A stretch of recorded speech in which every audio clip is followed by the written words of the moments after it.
Hi, and thanks for joining me for another update on the worm bins, starting with the regular totes, which have spent the last couple of weeks with the mosquito screening on them instead of the lid and the bubble wrap just over the area that I have fed.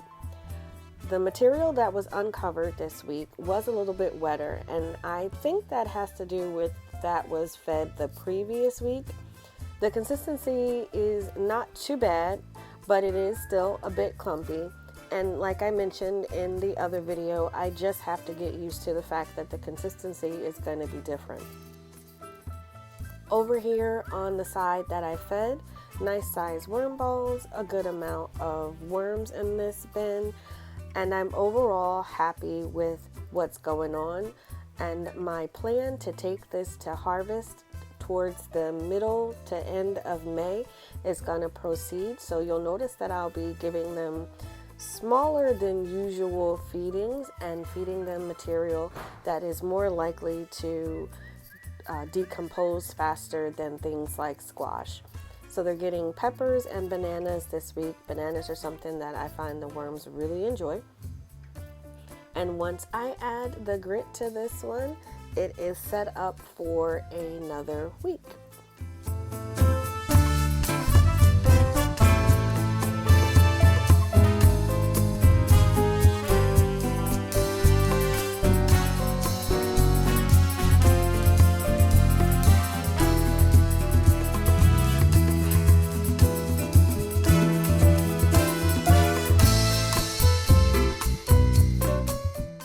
Over in the second regular tote, the consistency of the castings on this side are very similar to the castings in the sister bin.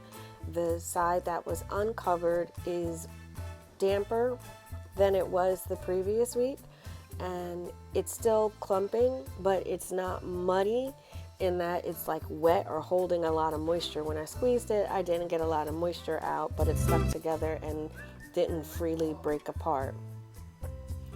On the side where I fed, again, all the worms seem to have migrated over, or a good majority of the worms did migrate over to the other side.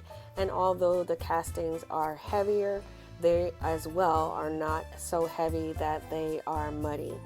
And here's a good worm ball that I'm showing. So with this one as well, it's going to get fed food that is going to break down quick, so it's more squash and peppers and bananas, and then it's grit, and then getting covered back up to sit for another week.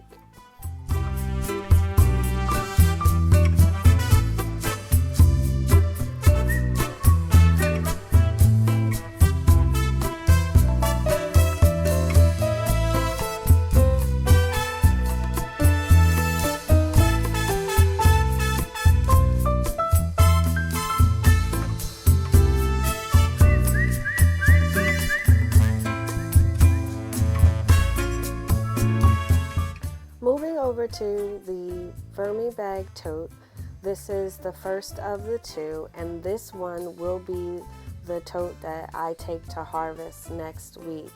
Even though there are larger particles, I am satisfied with the consistency of the castings in this bin, and I'm also going to be planting up or putting in the ground my tomato and peppers, so I need the castings because I mix them in with my fertilizer when I put them in the planting hole.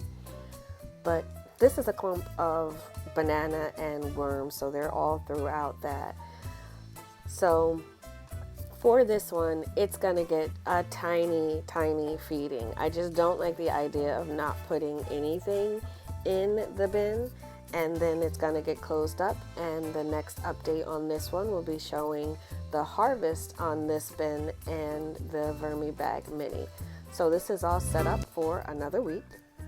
And moving over to the second, now this one I'm probably not going to harvest until I harvest the regular totes, because I did add cardboard to it, and that cardboard is slowly breaking down. You'll notice that this bin is the only bin where the worms are hanging out in mass numbers at the top. And again, I'm not concerned because I don't see that they're all along the edges. They're just up under the bubble wrap. So I'm not going to make any changes with this bin. And as I mix up the castings, they feel really good.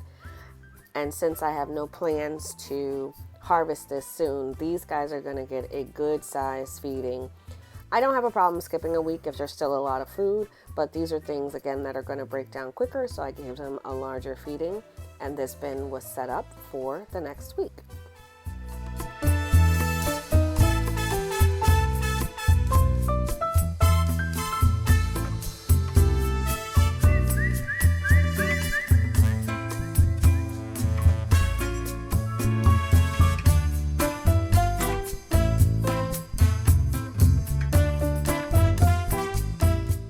And finally, the Vermibag Mini.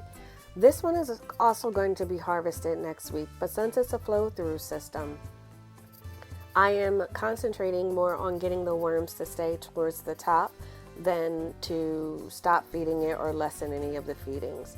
There is still quite a bit of food particles left over from the week before, but despite this, I am still going to give this a pretty large feeding this week just to encourage the worms to come up, as I said. I'm still getting the crunchy outer edges of the castings, so I'm going to be adding some additional water to this.